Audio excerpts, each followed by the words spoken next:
Hi everyone, it's Cassie, the Young Teen Librarian at East Hampton Library. Last night we finished reading through The Hobbit for our Relaxing Bedtime Reading program, and tonight we are continuing our Relaxing Bedtime Reading program with Anne of Green Gables. And we are starting with Chapter 1, Mrs. Rachel Lynde is Surprised.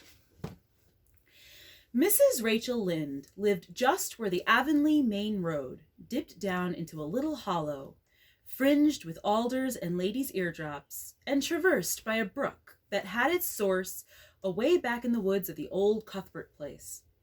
It was reputed to be an intricate, headlong brook in its earlier course through those woods, with dark secrets of pool and cascade. But by the time it reached Lynn's Hollow, it was a quiet, well-conducted little stream, for not even a brook could run past Mrs. Rachel Lynde's door without due regard for decency and decorum. It probably was conscious that Mrs. Rachel was sitting at her window, keeping a sharp eye on everything that passed, from brooks and children up, and that if she noticed anything odd or out of place, she would never rest until she had ferreted out the whys and wherefores thereof. There are plenty of people, in Avonlea and out of it, who can attend closely to their neighbor's business by dint of neglecting their own. But Mrs. Rachel Lynde was one of those capable creatures who can manage their own concerns and those of other folks into the bargain. She was a notable housewife. Her work was always done and well done. She ran the sewing circle, helped run the Sunday school, and was the strongest prop of the Church Aid Society and Foreign Missions Auxiliary. Yet with all this, Mrs. Rachel found abundant time to sit for hours at her kitchen window, knitting cotton warp quilts. She had knitted 16 of them, as Avonlea housekeepers were wont to tell in awed voices, and keeping a sharp eye on the main road that crossed the hollow and wound up the steep red hill beyond. Since Avonlea occupied a little triangular peninsula jutting out into the Gulf of St. Lawrence, with water on two sides of it, anybody who went out of it or into it had to pass over that hill road and so run the unseen gauntlet of Mrs. Rachel's all-seeing eye. She was sitting there one afternoon in early June. The sun was coming in at the window warm and bright. The orchard on the slope below the house was in a bridal flush of pinky white bloom, hummed over by a myriad of bees. Thomas Lynde, a meek little man who Avonlea people called Rachel Lynde's husband, was sowing his late turnip seed on the hill field beyond the barn. And Matthew Cuthbert ought to have been sowing his on the big red brook field away over by Green Gables. Mrs. Rachel Lynde knew that he ought because she had heard him tell Peter Morrison the evening before in William J. Blair's store over at Carmody that he meant to sow his turnip seed the next afternoon. Peter had asked him, of course, for Matthew Cuthbert had never been known to volunteer information about anything in his whole life. And yet here was Matthew Cuthbert at 3:30 on the afternoon of a busy day, placidly driving over the hollow and up the hill. Moreover, he wore a white collar and his best suit of clothes, which was plain proof that he was going out of Avonlea, and he had the buggy and the sorrel mare, which betokened that he was going a considerable distance. Now where was Matthew Cuthbert going, and why was he going there?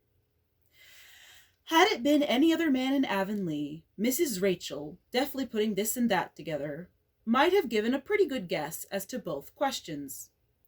But Matthew so rarely went from home that it must be something pressing and unusual which was taking him. He was the shyest man alive, and hated to have to go among strangers or to any place where he might have to talk. Matthew, dressed up with a white collar and driving in a buggy, was something that didn't happen often. Mrs. Rachel, ponder as she might, could make nothing of it, and her afternoon's enjoyment was spoiled. "I'll just step over to Green Gables after tea and find out from Marilla where he's gone and why," the worthy woman finally concluded. "He doesn't generally go to town this time of year, and he never visits. If he'd run out of turnip seed, he wouldn't dress up and take the buggy to go for more. He wasn't driving fast enough to be going for the doctor.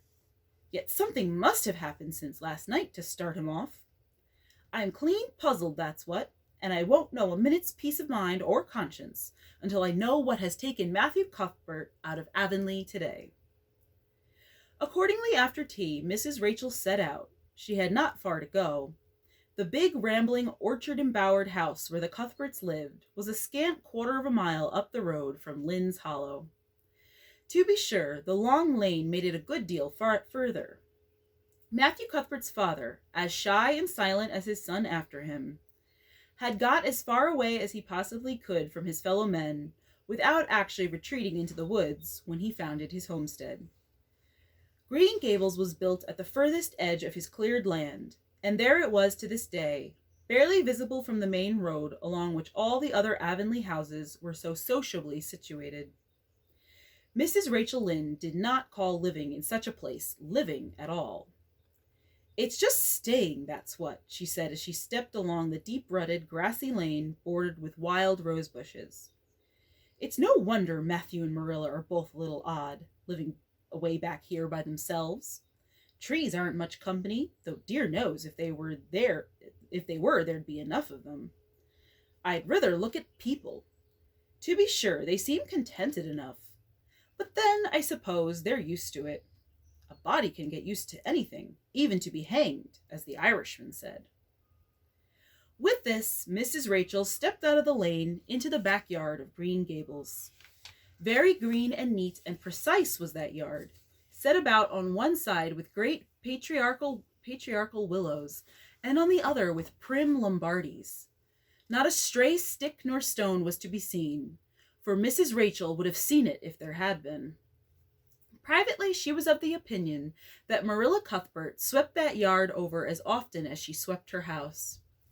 One could have eaten a meal off the ground without overbrimming the proverbial peck of dirt. Mrs. Rachel rapped smartly at the kitchen door and stepped in when bidden to do so.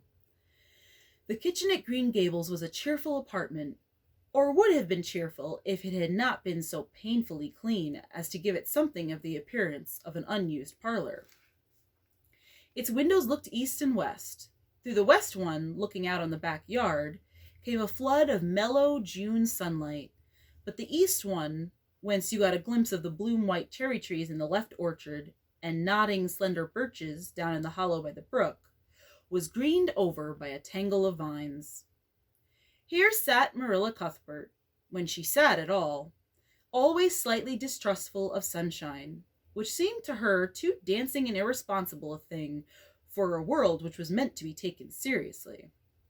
And here she sat now, knitting, and the table behind her was laid for supper. Mrs. Rachel, before she had fairly closed the door, had taken mental note of everything that was on that table. There were 3 plates laid, so that Marilla must be expecting someone home with Matthew to tea. But the dishes were everyday dishes, and there was only crabapple preserves and 1 kind of cake, so that the expected company could not be any particular company. Yet what of Matthew's white collar and the sorrel mare? Mrs. Rachel was getting fairly dizzy with this unusual mystery about quiet, unmysterious Green Gables. "Good evening, Rachel," Marilla said briskly. "This is a real fine evening, isn't it? Won't you sit down? How are all your folks?" Something that for lack of any other name might be called friendship existed and always had existed between Marilla Cuthbert and Mrs. Rachel, in spite of, or perhaps because of, their dissimilarity. Marilla was a tall, thin woman, with angles and without curves. Her dark hair showed some gray streaks, and was always twisted up in a hard little knot behind, with 2 wire hairpins stuck aggressively through it. She looked like a woman of narrow experience and rigid conscience, which she was. But there was a saving something about her mouth which, if it had been ever so slightly developed, might have been considered indicative of a sense of humor. "We're all pretty well," said Mrs. Rachel. "I was kind of afraid you weren't, though, when I saw Matthew starting off today. I thought maybe he was going to the doctor's." Marilla's lips twitched understandingly. She had expected Mrs. Rachel up. She had known that the sight of Matthew jaunting off so unaccountably would be too much for her neighbor's curiosity. "Oh no, I'm quite well, although I had a bad headache yesterday," she said. "Matthew went to Bright River. We're getting a little boy from an orphan asylum in Nova Scotia, and he's coming on the train tonight." If Marilla had said that Matthew had gone to Bright River to meet a kangaroo from Australia, Mrs. Rachel could not have been more astonished. She was actually stricken dumb for 5 seconds. It was unsupposable that Marilla was making fun of her, but Mrs. Rachel was almost forced to suppose it. "Are you in earnest, Marilla?" she demanded when her voice returned to her. "Yes, of course," said Marilla, as if getting boys from orphan asylums in Nova Scotia were part of the usual spring work on any well-regulated Avonlea farm, instead of being an unheard-of innovation. Mrs. Rachel felt that she had received a severe mental jolt. She thought in exclamation points. A boy! Marilla and Matthew Cuthbert, of all people, adopting a boy from an orphan asylum. Well, the world was certainly turning upside down. She would be surprised at nothing after this. Nothing. "What on earth put such a notion into your head?" she demanded disapprovingly. This had been done without her advice being asked, and must perforce be disapproved. "Well, we've been thinking about it for some time. All winter, in fact," returned Marilla. "Mrs. Alexander Spencer was up here one day before Christmas, and she said she was going to get a little girl from the asylum over in Hopetown in the spring. Her cousin lives there, and Mrs. Spencer has visited her and knows all about it. So Matthew and I have talked it over off and on ever since. We thought we'd get a boy. Matthew is getting up in years, you know. He's 60, and he isn't so spry as he once was. His heart troubles him a good deal. And you know how desperate hard it's got to be to get hired help. There's never anybody to be had but those stupid half-grown little French boys. And as soon as you do get one broke into your ways and taught something, he's up and off to the lobster canneries or the States. At first Matthew suggested getting a Barnado boy, but I said no flat to that. They may be all right. I'm not saying they're not. But no London street Arabs for me, I said. Give me a native-born at least.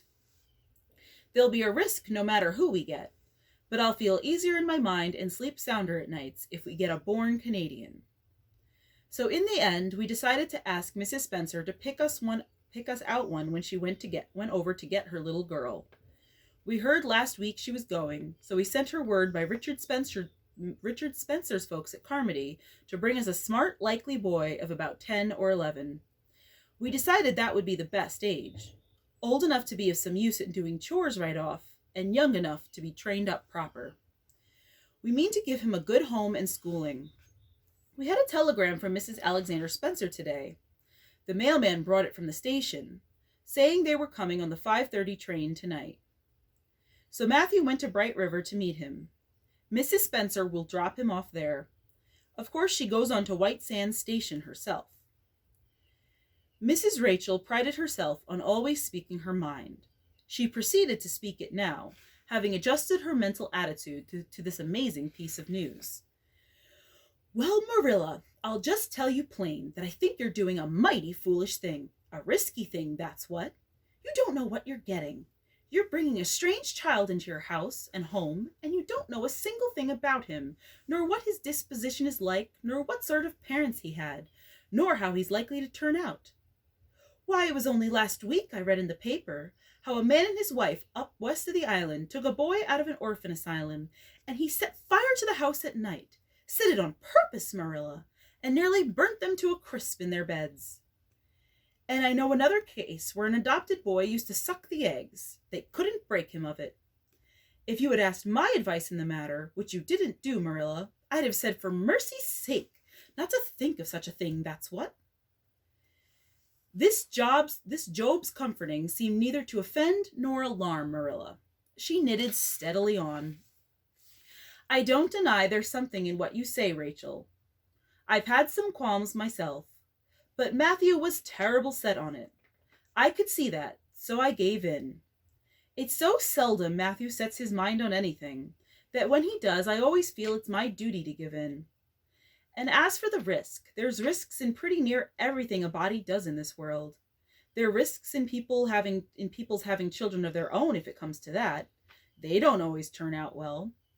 And then Nova Scotia is right close to the island. It isn't as if we were getting him from England or the States. He can't be much different from ourselves. Well, I hope it will turn out all right, said Mrs. Rachel in a tone that plainly indicated her painful doubts. Only don't say I didn't warn you if he burns Green Gables down or puts strychnine in the well. I heard of a case over in New Brunswick where an orphan asylum child did that and the whole family died in fearful agonies. Only it was a girl in that instance. Well, we're not getting a girl, said Marilla, as if poisoning wells were a purely feminine accomplishment and not to be dreaded in the case of a boy. I'd never dream of taking a girl to bring up. I wonder at Mrs. Alexander Spencer for doing it. But there, she wouldn't shrink from adopting a whole orphan asylum if she took it into her head. Mrs. Rachel would have liked to stay until Matthew came home with his imported orphan. But reflecting that it would be a good 2 hours at least before his arrival, she concluded to go up the road to Robert Bell's and tell them the news. It would certainly make its sensation second to none, and Mrs. Rachel dearly loved to make a sensation. So she took herself away, somewhat to Marilla's relief, for the latter felt her doubts and fears reviving under the influence of Mrs. Rachel's pessimism. Well, of all things that ever were or will be, ejaculated Mrs. Rachel when she was safely out in the lane. It does really seem as if I must be dreaming. Well, I'm sorry for that poor young one, and no mistake. Matthew and Marilla don't know anything about children, and they'll expect him to be wiser and steadier than his own grandfather, if so be's he's ever had a grandfather, which is doubtful. It seems uncanny to think of a child at Green Gables somehow. There's never been one there, for Matthew and Marilla were grown up when the new house was built. If they ever were children, which is hard to believe when one looks at them. I wouldn't be in that orphan's shoes for anything. My, but I pity him, that's what. So said Mrs. Rachel to the wild rose bushes out of the fullness of her heart. But if she could have seen the child who was waiting patiently at the Bright River station at that very moment, her pity would have been still deeper and more profound. And that is the end of chapter 1, and tomorrow night we will continue with chapter 2. Have a good night, everyone.